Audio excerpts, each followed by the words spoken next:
Your console chimes softly. It is the sound of a normal day. Another trade ship has cleared docking procedures. Another mining survey reports its findings. Polaris station hums around you, a city in the void. It is a monument to a century of quiet, 100 years without a single raised voice. Then the alert tone changes. It is not the sharp cry of a hull breach, not the frantic beep of a fire alarm. This is a new sound.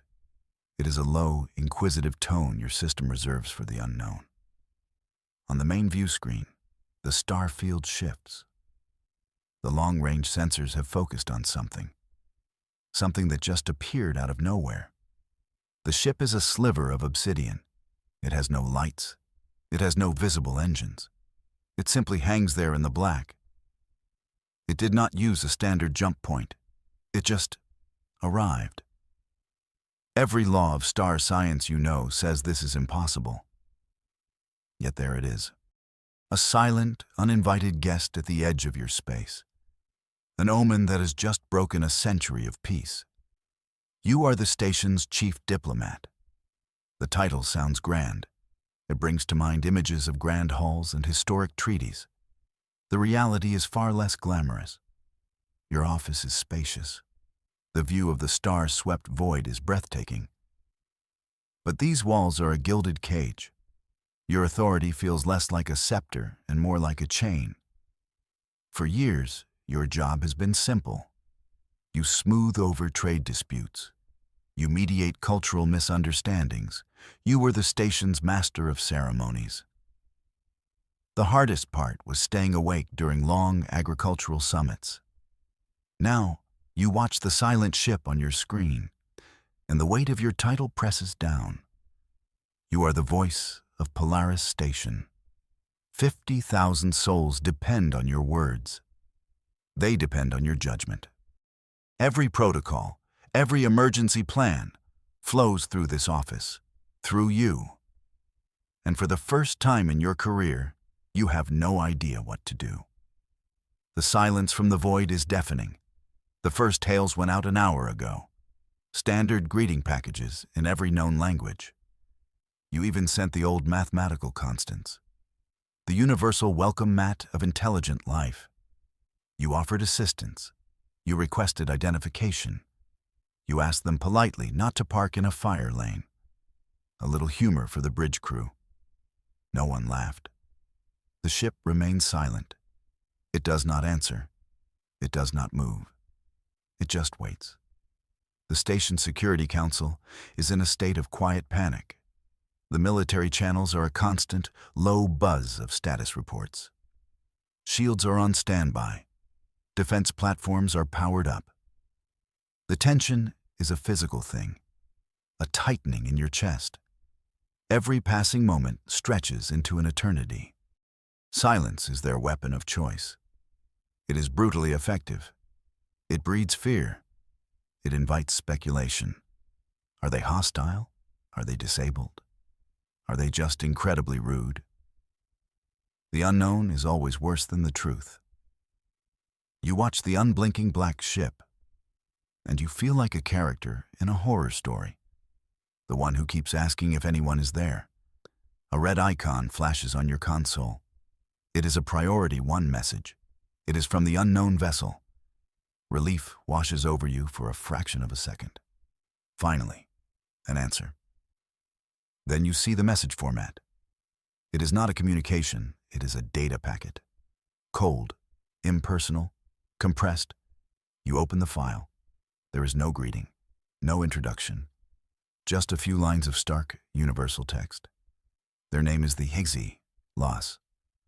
The word feels wrong in your mouth. Jagged. The message is a simple, brutal command. They demand the immediate and unconditional surrender of a human guest.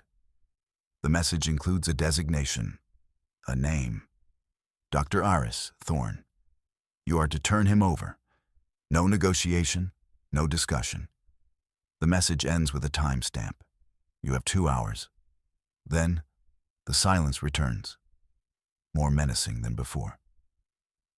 An ultimatum delivered from the barrel of a gun. Your fingers fly across the console. You pull up the station's visitor manifest. You search for the name. Aris Thorne. His file appears. The image shows a man in his late 50s. He has kind eyes and thinning gray hair. He looks more like a librarian than a wanted fugitive. This is the man the Psi Loss would cross the void for. His listed profession is historian, a specialist in pre-diaspora artifacts. He arrived 3 weeks ago on a standard science vessel. His travel papers are all in order. There are no flags on his file. No outstanding warrants. He is a scholar, not a soldier. You read his research proposal. He was here to study the station's archives, looking for data on early human expansion. It makes no sense. Why would a warship travel this far for an academic? What could a historian possibly have that they want?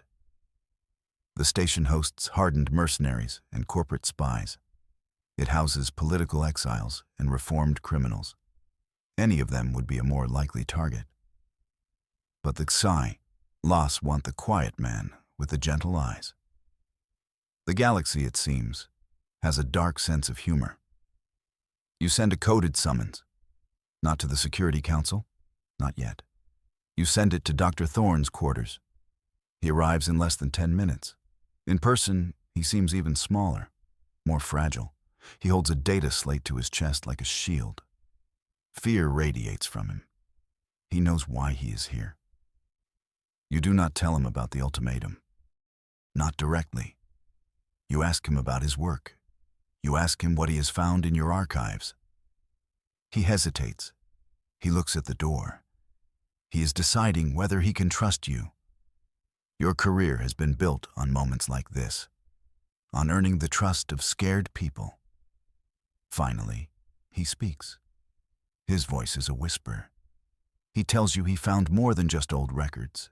He found a key, a cipher that unlocked a hidden layer in the public data streams, a secret history buried for centuries. It is the truth of the Psi Loss origin, and it is a truth they have killed to protect. A truth they will kill for again. The Security Council meeting is tense. You sit at the head of the polished obsidian table. On your right is Security Chief Valerius. He is a good man, a man forged by the book. He sees the world in black and white, in threats and assets. Right now, the station is the asset. Dr. Thorne is the threat. Valerius makes his case. His logic is cold. It is also flawless. 50,000 lives aboard this station. Men, women, and children. They are your responsibility. The Psi Loss ship is a clear and present danger. Its technology is generations ahead of yours. To defy them is suicide. He says you must comply. Hand over the historian. One life to save 50,000. It is a simple, brutal calculation. The rest of the council murmurs in agreement. The tactical officers, the engineers. They all see the logic. They see the ship hanging in the void. They see the 2-hour deadline. Your station, your city, is a hostage, and Dr. Thorne is the ransom. Your mind flashes back to 3 weeks ago. You remember meeting Dr. Thorne in this very office. It is a courtesy you extend to all visiting scholars. He was nervous then, too. He told you he was running. He told you he was being hunted for the knowledge he possessed. He asked for sanctuary. You looked him in the eye. You saw the desperation. You saw the integrity. You gave him your word. Polaris Station would be his shield. He would be safe here. You made a promise, not as a diplomat, not as an official, but as one human being to another. A promise is a sacred thing. It is the foundation of trust. Now, Valerius is asking you to break that promise. He is asking you to sacrifice one man for the many. The logic is sound, but it feels wrong. It feels like a betrayal. If you give up Thorne, the station might survive. But what would you have saved? A city of cowards? A monument to fear? To break that promise is to break the very soul of this place.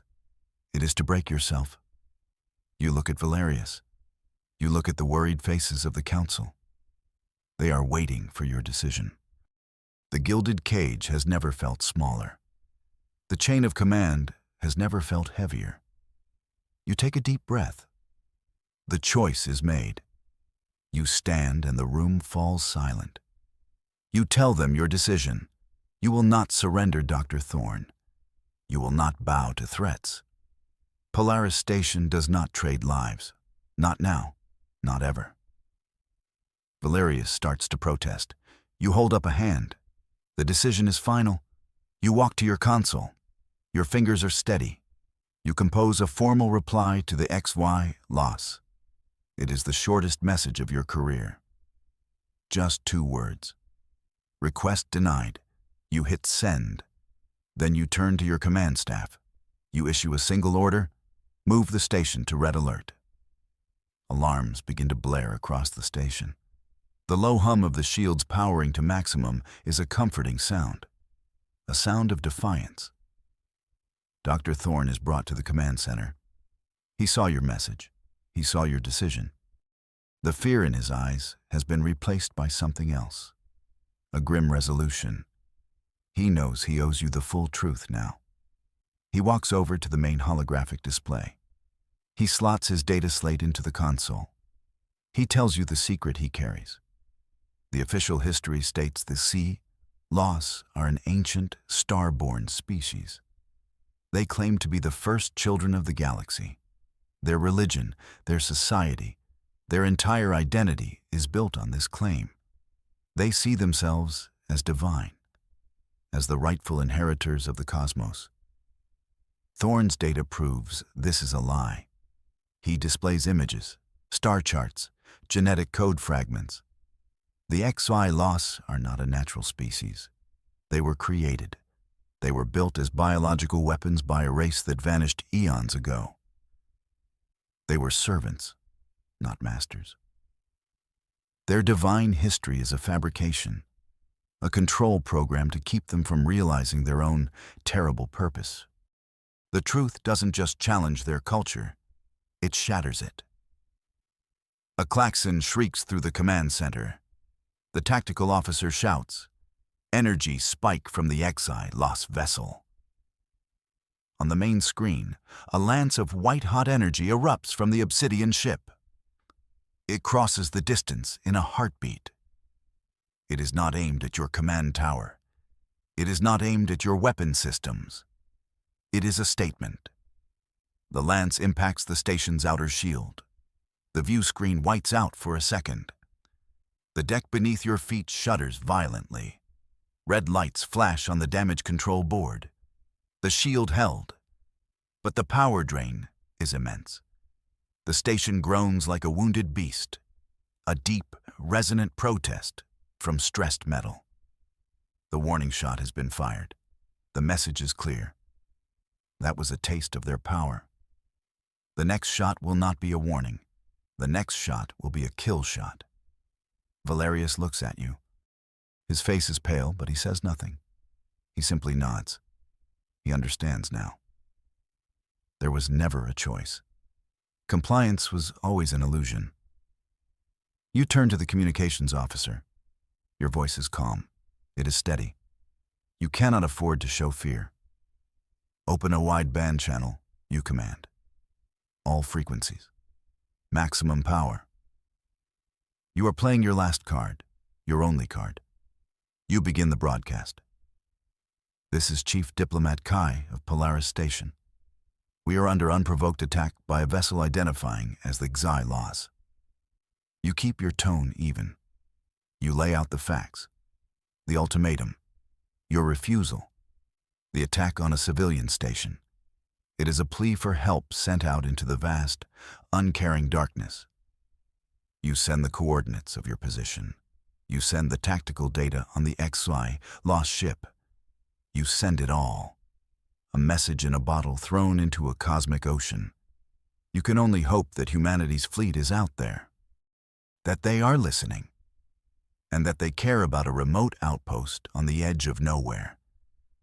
You just hope they haven't put you on their do not call list. That would be embarrassing. Your plea is met with an answer, but it is not from a human fleet. The XB lost ship hijacks your broadcast. They override your signal.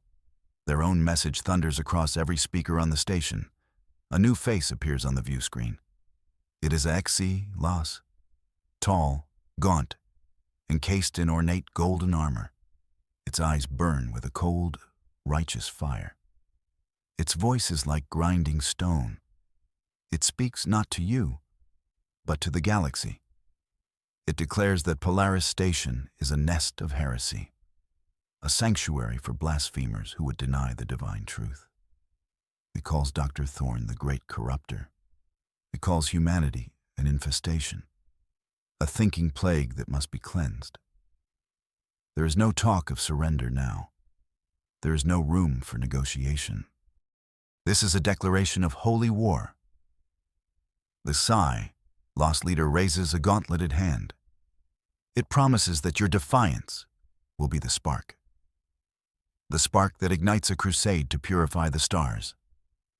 Your station will be the first to burn.